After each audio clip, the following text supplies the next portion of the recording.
Et peut-être c'est pour remettre la dimension magique aux choses que j'écris, que je griffonne, que je gribouille, enfin je ne sais pas trop.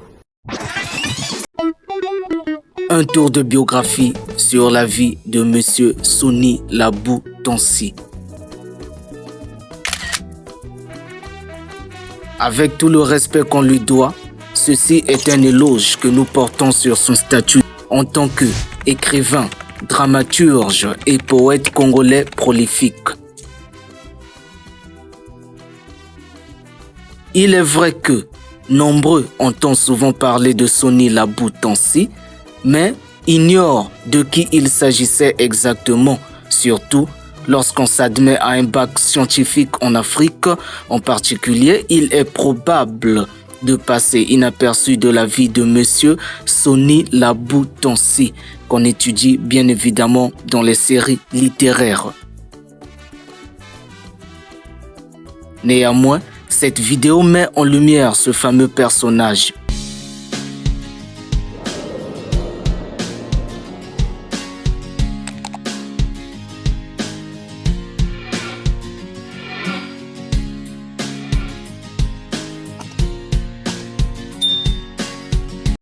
Sony Labou Tonsi, de son vrai nom Marcel Sony.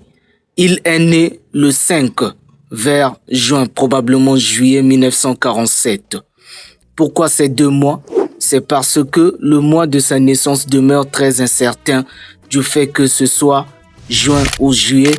Hélas, considérez ça comme vous voulez, étant donné qu'il y a des sources qui soutiennent que son mois de naissance serait juin et d'autres juillet.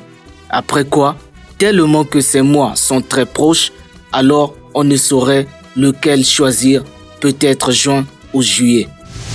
Au Congo belge, actuelle République démocratique du Congo, plus précisément dans un village appelé Kimwenza, était son lieu de naissance. Mais après, il migre au Congo-Brazzaville où il va s'installer définitivement pour y faire ses études. Ensuite, il devient professeur d'anglais et de français. Sony Labou Tonsi disait toujours, quand on lui demandait s'il était congolais, à l'époque où je l'ai connu, il y avait le Zaïre et le Congo, il disait « je suis Congo » avec un K de toute façon.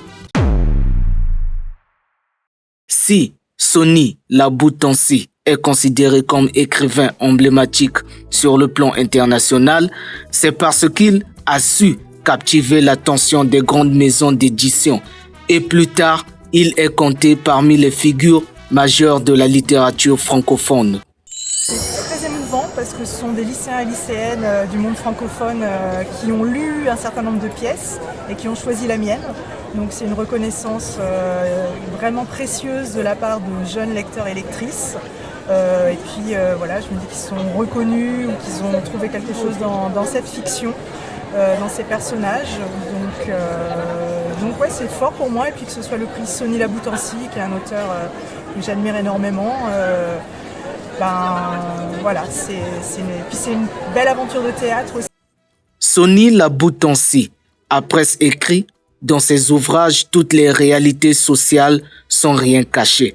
C'est quelqu'un qui avait un esprit tellurique, qu'il a su appliquer dans ses mots, qu'il a su revendiquer, quand bien même la violence et les dictatures qu'il pouvait y avoir dans la région.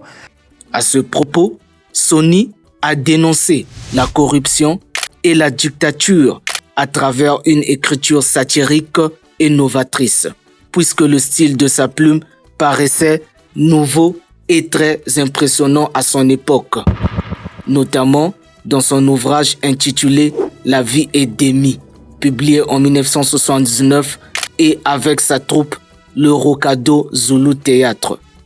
Il a écrit très tôt, dès les années de collège. Il a écrit d'abord de la poésie et puis il s'est mis à écrire des romans. Sony avait une écriture du contact, avait une écriture de la contagion. Je pense que c'est le mot le plus important pour lui. L'écriture, c'était être en contact avec l'autre, le toucher dans son intimité la plus grande. Dans son parcours, il a publié 6 romans et de nombreuses pièces de théâtre. On peut dire, en d'autres termes, qu'il était aussi scénariste. Et pour un Africain de son époque, issu de Congo Totela, cela relève carrément du génie. Ça a été un graphomane absolu, il a passé son temps à écrire en courant à toute vitesse, il était dans une urgence absolue d'écrire. Parlons donc de ces quelques œuvres qu'il a écrites. Après La vie est d'Emmy, qu'il a relevé mondialement en 1979, Sony publia 4 autres romans, à savoir L'État honteux, publié en 1981, L'Antépeuple, publié en 1983, Les 7 solitudes de Lorza Lopez, publié en 1985, Les yeux du volcan, publié en 1988. À cela s'ajoute son 6e roman intitulé Le commencement des douleurs, publié en 1995, sans oublier La parenthèse de sang, qui demeure aussi très emblématique parmi tous ses ouvrages. Cette vie de chien, Malo, cette vie de chien, tu voulais boxer, cabosser, renvoyer, sentir la foudre. Compte jusqu'à 3 et dis que tu n'es pas coupable. Le personnage de Malo, c'est une projection de Sony Laboutancy, c'est clair, et la question d'être un homme libre qui taraude Sony dans son œuvre, il la pose à l'intérieur du personnage de Malo, qui est en plus instituteur, donc on a un rapport aussi avec Sony Laboutancy, qui l'a été, et qui est balancé de village en village, manipulé par le pouvoir pour justement essayer d'étouffer cette liberté de parole qu'il a et qu'il ne peut pas d'ailleurs contenir. Le style d'écriture de Sony Laboutancy est caractérisé par une luxuriance verbale et une critique féroce du pouvoir, de la politique africaine et du cosmocide. Outre sa carrière d'écrivain scénariste, tout ne s'arrête pas par là. Nous avons également sa vie politique. Évidemment, Sony Laboutancy s'est engagé dans la politique. Il a été élu député en 1992 dans la circonscription. Désolé, j'ai oublié. Alors, c'est pas grave.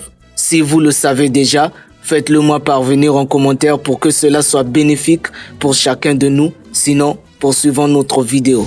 Marcel Ntsoni alias Sony Laboutancy.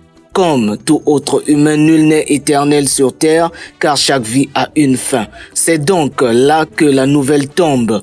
Le 14 juin 1995, à Brazzaville, Sony Laboutancy décède suite à une dure maladie à l'âge de 48 ans.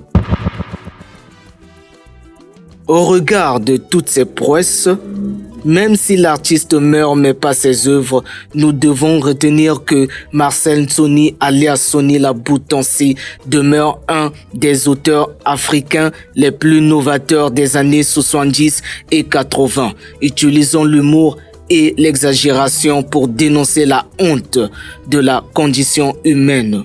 Ainsi, ces œuvres sont pour nous des trésors qui éclairent notre entendement et inspirent d'autres écrivains ayant le même style que lui, tels que Henri Lopez et bien d'autres. C'était donc l'histoire de Sony Laboutancy. Si cette vidéo vous a plu, n'hésitez pas à vous abonner à la chaîne. Un maximum de partage. Veuillez laisser un like pour m'encourager à vous produire des contenus de ce genre. Merci de votre attention. On se retrouve au prochain numéro, sur quoi on se dit à très bientôt.